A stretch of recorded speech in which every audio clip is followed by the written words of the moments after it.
1986 April 25 ഉക്രൈനിലെ പ്രിയാപ്യാറ്റ്. ആയിരക്കണക്കിന് തൊഴിലാളികളുടെയും അവരുടെ കുടുംബങ്ങളുടെയും സ്വപ്നമായിരുന്നു ഈ നഗരം.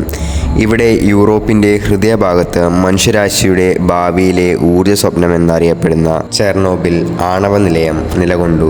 ആ രാത്രി റിയാക്ടർ യൂണിറ്റ് 4-ൽ ഒരു സാധാരണ സുരക്ഷാ പരിശോധന നടക്കുകയായിരുന്നു. വൈദ്യുതി നിലച്ചാൽ റിയാക്ടറിൻ്റെ കൂളിംഗ് സംവിധാനം എങ്ങനെ പ്രവർത്തിക്കുമെന്ന് അറിയാനുള്ള പരീക്ഷണം. ലളിതമായ ഒരു പരിശോധന. എന്നാൽ ഈ പരിശോധനയിൽ പങ്കെടുത്തവർ മനസ്സിലാക്കാത്ത ഒരു സത്യമുണ്ടായിരുന്നു. ഈ റിയാക്ടറിൻ്റെ ഡിസൈനിൽ തന്നെ ഒരു മാരകമായ പിഴവുണ്ടായിരുന്നു. ഇതൊരു ചരിത്രമായ ദുരന്തത്തിൻ്റെ കഥയാണ്. മനുഷ്യൻ്റെ അമിത ആത്മവിശ്വാസവും ഏറ്റവും വലിയ ശാസ്ത്രീയ പരീക്ഷണത്തിലെ പിഴവായ കഥ. പരീക്ഷണത്തിന് മുന്നോടിയായി ഓപ്പറേറ്റർമാർ 5ഓളം നിർണായക സുരക്ഷാ സംവിധാനങ്ങൾ മനഃപൂർവ്വം ഓഫ് ചെയ്തു. ഇത് ഒരു തടസ്സവുമില്ലാതെ ടെസ്റ്റ് പൂർത്തിയാക്കാൻ വേണ്ടിയായിരുന്നു. നിയമങ്ങൾ ഇവിടെ ലംഘിക്കപ്പെട്ടു. റിയാക്ടറിൻ്റെ പവർ ലെവൽ പ്രതീക്ഷിച്ചതിലും താഴെയായിരുന്നു. അതോടെ ടെസ്റ്റ് നിർത്തിവെക്കേണ്ടതായിരുന്നു. പക്ഷേ കൺട്രോൾ റൂമിലെ ഷിഫ്റ്റ് സൂപ്പർവൈസർ പരീക്ഷണം പൂർത്തിയാക്കണമെന്ന പിടിവാശിയിലായിരുന്നു. പവർ ലെവൽ ഉയർത്താൻ അദ്ദേഹം നിർദ്ദേശിച്ചു.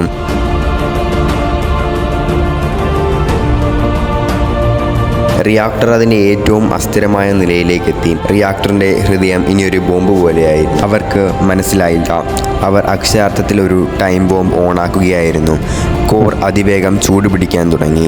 റിയാക്ടറിനുള്ളിൽ എന്തോ ഗുരുതരമായി സംഭവിക്കുന്നു എന്ന ഭയം എല്ലാവരിലും പടർന്നു. ഇനിയൊരു രക്ഷാമാർഗം മാത്രമേ ഉണ്ടായിരുന്നുള്ളൂ. രാത്രി 1 മണി കഴിഞ്ഞ് 23 പിന്നിട്ടിരുന്നു. റിയാക്ടർ സുരക്ഷിതമാക്കാനുമുള്ള അവസാന ശ്രമത്തിൽ പ്രധാന ഓപ്പറേറ്റർ AZ5 എന്ന അടിയന്തര ഷട്ട് ഡൗൺ ബട്ടൺ അമർത്തി. നിയന്ത്രണ ദണ്ഡുകൾ റിയാക്ടർ കോറിലേക്ക് താഴാൻ തുടങ്ങി. എന്നാൽ ലോകത്തെ നടുക്കിയ ഡിസൈൻ പിഴവ് സംഭവിച്ചത് ഇവിടെയാണ്.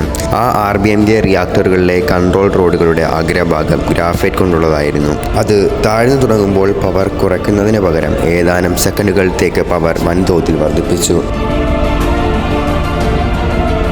1 സെക്കൻഡിൻ്റെ വ്യത്യാസത്തിൽ റിയാക്ടറിൻ്റെ പവർ 100 മടങ്ങ് വർദ്ധിച്ചു.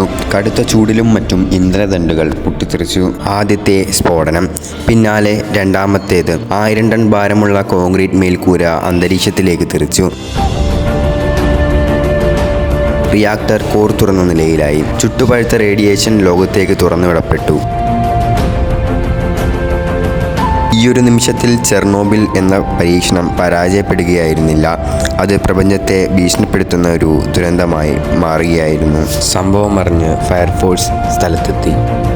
പക്ഷേ അവർക്കറിയാത്തൊരു കാര്യമുണ്ടായിരുന്നു. തൻ്റെ സ്വന്തം ജീവനെ തന്നെയാണ് അവർ കൊല്ലുന്നതെന്ന് അവർ ഒരിക്കലും അറിഞ്ഞിരുന്നില്ല. ഈ റേഡിയേഷനാണ് അവരെ കൊന്നുതിന്നത്. പുതിയൊരു ചാനലാണ്. സബ്സ്ക്രൈബ് ചെയ്താൽ വലിയ ഉപകാരം.